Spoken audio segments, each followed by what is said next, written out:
Talk about your season a little bit. Just kind of, yeah, I guess in some ways, kind of burst onto the scene here at Fort Hays State, and has really made your presence felt this season.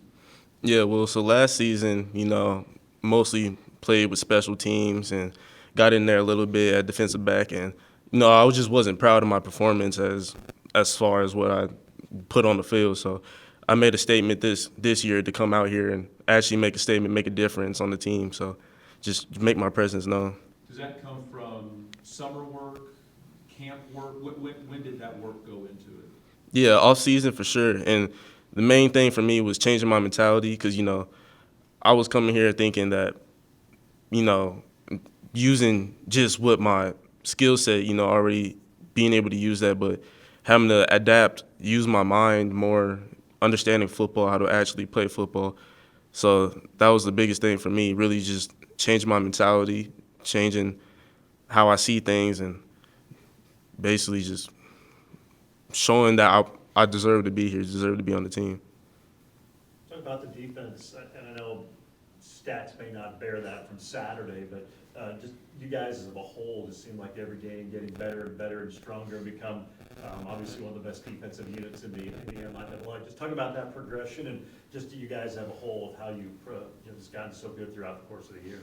Yeah, our defense really and truly is a brotherhood. So the people I play with, they're really my brothers. Like, so growing up or coming here, most of the people on the team are young. So we came to this team together. So just being able to go through the years together, it's helped tremendously, and then it's able to show on the field. Being able to just trust each other, be able to trust each other, know that we got each other back. So you go out there, play fearless, know what we got to do, and get it done. Coach mentioned, and every week we've heard this from the players and from the coaches, starting the week 0-0, trying to finish the week 1-0. Is that harder to do after a loss? I wouldn't say that it's harder to do, but for sure, you can't let it drag on. You got to let it go. After today, we got to reset it, like you say, like 0-0. It's a new game, new team, new everything. So you just got to forget about it and get back out there and prepare for the next team. So yeah, it's not something that's difficult, but you can't let it drag on, and I think that's what happened last season. We let it drag on too long, all the losses, and it just kept piling up. And so this season we were able to just let it go, get better for the next game.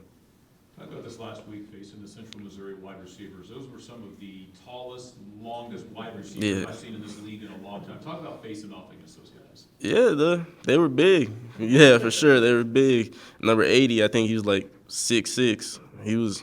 They were big guys, but with their bigness, they weren't as fast as other receivers we had to play. So just being able to keep up with them, it wasn't really too difficult. But that length that they had on them, using their body to get in the way. So that proposed a challenge, but I feel like we were able to handle it pretty well from a defensive back standpoint.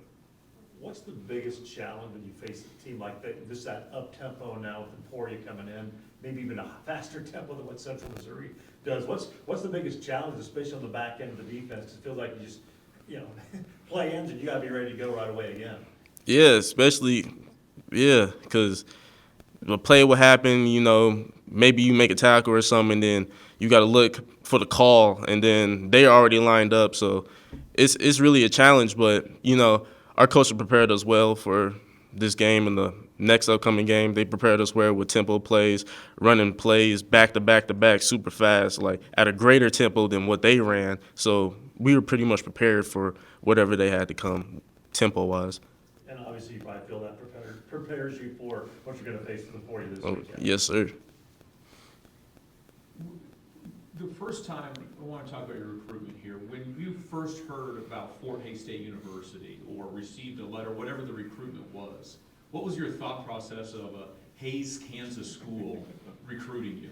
Yeah, I had never been to the Midwest before, so it was something new for sure. And Hays, I never heard of that, so it was it was a surprise, but I'm glad I made my choice to come here. Same question as to Porter, then why did you choose Fort Hays State? You just listed off a whole bunch of reasons why you wouldn't come, why somebody might not come here. Why did you choose Fort Hays State?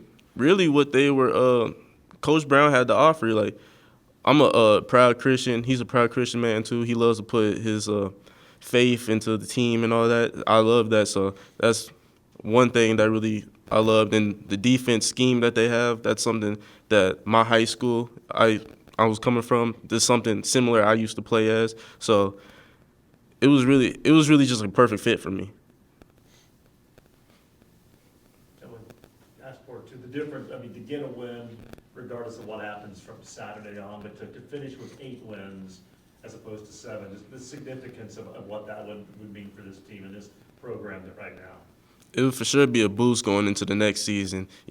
Sending our seniors off with a win, going 8-3, and then potentially getting a bowl game. It would be something beautiful for real. So, yeah, it's a big thing. Just to finish the season out great.